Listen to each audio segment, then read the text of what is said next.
అక్కడ వీస్తున్న గాలిలో సాధారణ శబ్దం లేదు. శతాబ్దాల నాటి నిశ్శబ్దం ఉంది. -40 గడ్డకట్టే చలిలోనూ గుండెల్లో స్వేచ్ఛాయుతమైన వేడి నింపుకున్న ఒక జాతి శ్వాస ఉంది.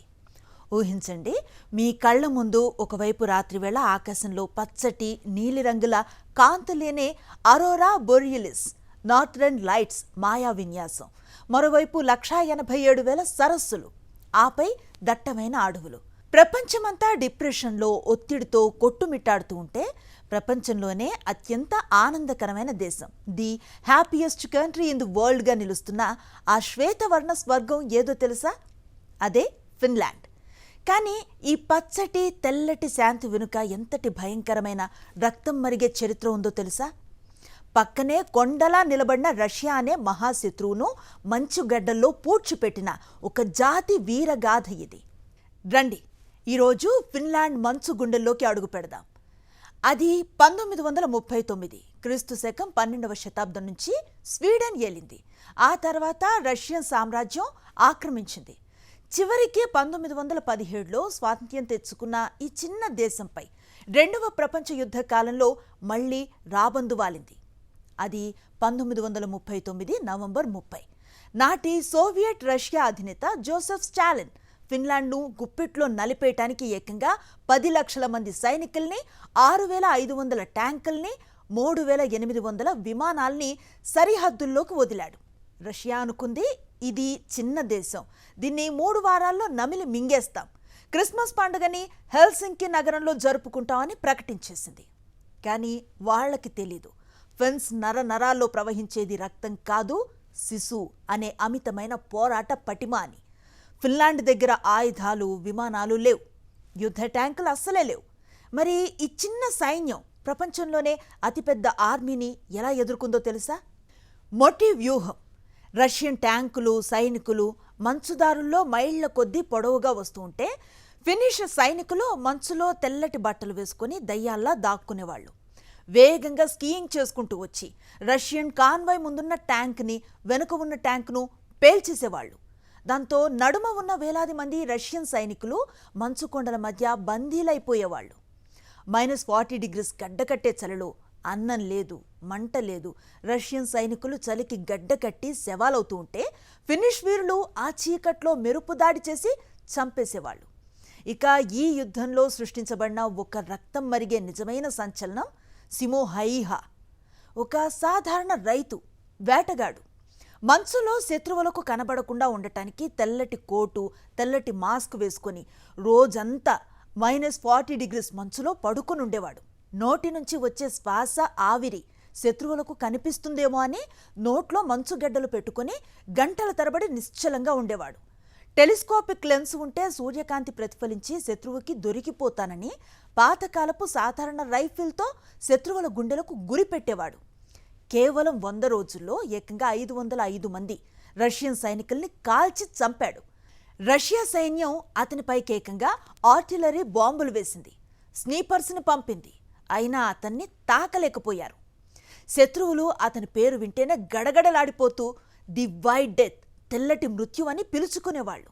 రష్యన్ ట్యాంకులను ఆపటానికి ఆయుధాలు లేకపోతే ఫిన్లాండ్ ప్రజలు, మహిళలు సైతం ఇంట్లో లభించే మద్యం సీసాలలో పెట్రోల్, కిరోసిన్ నింపి పైన గుడ్డ పీలకు పెట్టి వెలిగించి ట్యాంకుల ఇంజన్లపై విసిరేసేవాళ్లు. రష్యా విదేశాంగ మంత్రి మొలోటోవ్ ఫిన్లాండ్పై వేసే బాంబులను మేము ఆకలితో ఉన్న ఫిన్స్ కోసం విమానాల నుంచి ఆహార పొట్లాలు వేస్తున్నామని ప్రపంచానికి అబద్ధం చెప్పాడు. దానికి ఫిన్లాండ్ ప్రజలు ఇచ్చిన కౌంటర్ ఏంటో తెలుసా? మీరు ఆహారం పంపితే దానికి నంజుకోవడానికి మేము ఉచితంగా డ్రింక్స్ పంపుతున్నాం అని. ఆ పెట్రోల్ బాంబులకు మొలోటోవ్ కాక్టైల్ అని పేరు పెట్టి రష్యన్ ట్యాంకులను తగలబెట్టేశారు. ప్రపంచంలో ఏ సైన్యమో చేయని పరాక్రమాన్ని ఈ చిన్న దేశం చేసింది. 1,00,000 మందికి పైగా రష్యన్ సైనికులను మంచు సమాధుల్లో పూడ్చిపెట్టారు. స్టాలిన్ పంపిన బలగాల్ని మట్టి కరిపించి తమ స్వాతంత్ర్యాన్ని ప్రాణాలర్పించి నిలబెట్టుకున్నారు. బలం ఉంది అనే అహంకారంతో బరి తెగిస్తే బూడిదవుతాం. దేహంలో ఊపిరున్నంత వరకు దేశం కోసం పోరాడే ధైర్యం ఉంటే మహాసామ్రాజ్యాన్నైనా మోకాళ్లపై నిలబెడతావు అని ఫిన్లాండ్ రక్త చరిత్ర ప్రపంచానికి గర్జించి చెప్పింది.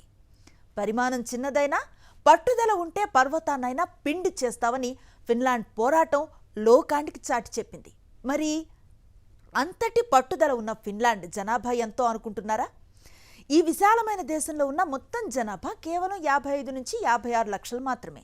చదరపు కిలోమీటర్కు కేవలం 18 మంది మాత్రమే ఉంటారు. మనుషుల కంటే అడవులే ఇక్కడ ఎక్కువ. దేశంలో దాదాపు 70% ప్రాంతం దట్టమైన అడవులతో నిండి ఉంటుంది. ఏడాదిలో 6 నెలలు మంచు కప్పి ఉండటం వల్ల వ్యవసాయం ఇక్కడ చాలా కష్టం. అందుకే ఇక్కడ బార్లీ, ఓట్స్, రై మరియు బంగాళదుంపలు మాత్రమే ఎక్కువగా పండుతాయి. Green house technology.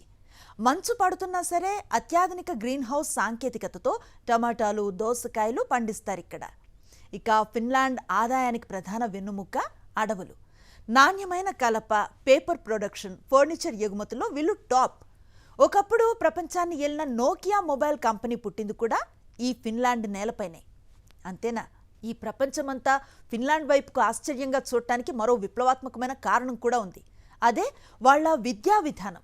మన దగ్గర పిల్లలకి 7 ఏళ్లు రాకుండానే చేతిలో కిలోల బరువున్న బ్యాగులు పెట్టేసి ర్యాంకులు రాలేదు, మార్కులు రాలేదని ఉదయం 5 గంటల నుంచే బడులు, ట్యూషన్స్ అంటూ వాళ్ళ ప్రాణాలు తీసేస్తూ ఉంటాం కదా. కానీ ఫిన్లాండ్లో ఏం జరుగుతుందో తెలుసా?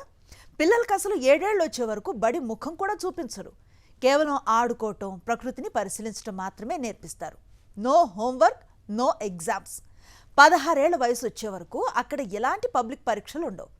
హోంవర్క్లో ఒత్తిడి అస్సలే ఉండదు. ర్యాంకుల గోల లేదు. మన దగ్గర ఫస్ట్ ర్యాంక్ అని ఒకరిని నెత్తిన పెట్టుకుని మిగతా వారిని తక్కువ చేసి చూసే జబ్బు ఉంటుంది కదా. కానీ ఫిన్లాండ్లో ప్రతి పిల్లవాడి శక్తి వేరు అని వాళ్ళు నమ్ముతారన్నమాట. అక్కడ పోటీ ఉండదు, కేవలం సహకారం. కోఆపరేషన్ ఓవర్ కాంపిటీషన్ మాత్రమే ఉంటుంది. రోజుకి బడి ఉండేది కేవలం 4 నుంచి 5 గంటలు మాత్రమే. ప్రతి గంట క్లాస్ తర్వాత 15 నిమిషాల పాటు పిల్లలు బయట మంచులో ఆడుకోవాల్సిందే. మరి పరీక్షలు లేకపోతే చదువు రాదేమో అనుకుంటున్నారేమో. ప్రపంచంలో అత్యంత తెలివైన, సృజనాత్మకత కలిగిన విద్యార్థులను తయారు చేస్తున్న దేశాల్లో ఫిన్లాండ్ ఎప్పుడూ నెంబర్ 1. అక్కడ టీచర్ ఉద్యోగం అంటే మన దేశంలో కలెక్టర్ ఉద్యోగంతో సమానమాట. ర్యాంకుల వేటలో పడి పిల్లల చిన్నతనాన్ని నలిపేయటం చదువు అనిపించుకోదు. వాళ్లలో ఉన్న ప్రతిభని గుర్తించి ఒత్తిడి లేని స్వేచ్ఛనివ్వటమే అసలైన విద్య అని ఈ ఫిన్లాండ్ బడులు ప్రపంచానికి పాఠం చెప్తున్నాయి. మరి అంత చలి దేశంలో జీవించే ఫినిష్ ప్రజల ఆహార అలవాట్లు ఎంత వింతగా ఉంటాయో తెలుసా? రై బ్రెడ్. నల్లటి, గట్టిగా ఉండే ఈ రొట్టె ఫిన్లాండ్ జాతీయ ఆహారం. రైన్డీర్ మాంసం. ఇది మంచు జింకల మాంసాన్ని క్రేన్బెర్రీ సాస్తో కలిపి తింటారన్నమాట. ఇక సాల్మాన్ సూప్.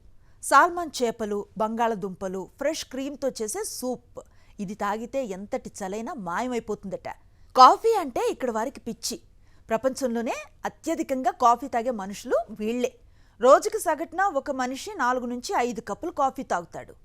ఇక ఇక్కడి సామాజిక ఆచారం ఏంటంటే సౌనా కల్చర్. ఫిన్లాండ్ని అర్థం చేసుకోవాలంటే వాళ్ళ సౌనా గురించి తెలుసుకోవాల్సిందే. సౌనా అంటే ప్రత్యేకంగా నిర్మించిన చెక్క గదిలో ఎర్రగా కాలిన రాళ్లపై నీళ్లు పోసి ఆవిరిని సృష్టిస్తారు.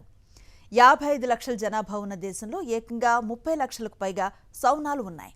ఇళ్లల్లో, ఆఫీసుల్లో, ఆఖరికి పార్లమెంట్ భవనంలో కూడా సౌనా ఉంటుంది. ఆవిరి గదిలో చెమటలు పట్టేలా కూర్చొని ఆ వెంటనే గడ్డ కట్టిన సరస్సు నీళ్లలోకి ఉరికే స్నానం చేస్తారు. మరి టూరిజం విషయానికి వస్తే ఇదొక మాయానగరం. రోవనిమి శాంటా క్లాజ్ విలేజ్.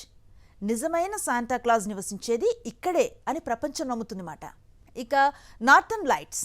రాత్రివేళ ఆకాశంలో పచ్చటి నృత్యం చేసే కాంతులను చూడటానికి ప్రపంచం నలుమూలల నుంచి జనం ఇక్కడికి వస్తారు. ఇక ఇక్కడి వింత ఆచారం ఒకటి ఉంది. అదేంటంటే ఫిన్లాండ్లో భర్త తన భార్యని వీపుపై వేలాడేసుకొని పరిగెత్తే పోటీ ఒకటి ఉంటుంది. గెలిచిన భర్తకి భార్య బరువు ఎంతుంటే అంత బరువున్న బీర్ని బహుమతిగా ఇస్తారన్నమాట. కానీ ఈ చరిత్ర అంతా విన్నాక మనం నేర్చుకోవాల్సిన అసలైన పాఠం ఒకటి ఉంది. మనుషుల మధ్య పోటీతత్వం, ఆడంబరాలు ఇవేవి లేకుండా ప్రకృతితో కలిసి జీవించటం, ఒకరినొకరు గౌరవించుకోవటమే నిజమైన ఆనందం అని వీళ్లు నిరూపిస్తారు.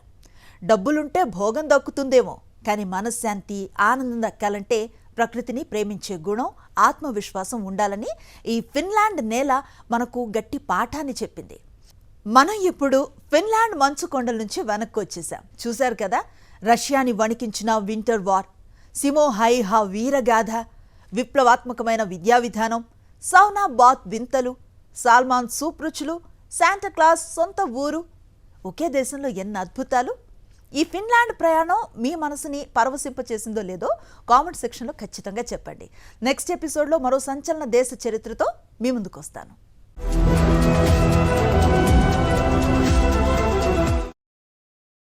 మరిన్ని అప్డేట్స్ కోసం ఛానల్ను సబ్స్క్రైబ్ చేయండి. నోటిఫికేషన్స్ కోసం బెల్ ఐకాన్ పై క్లిక్ చేయండి.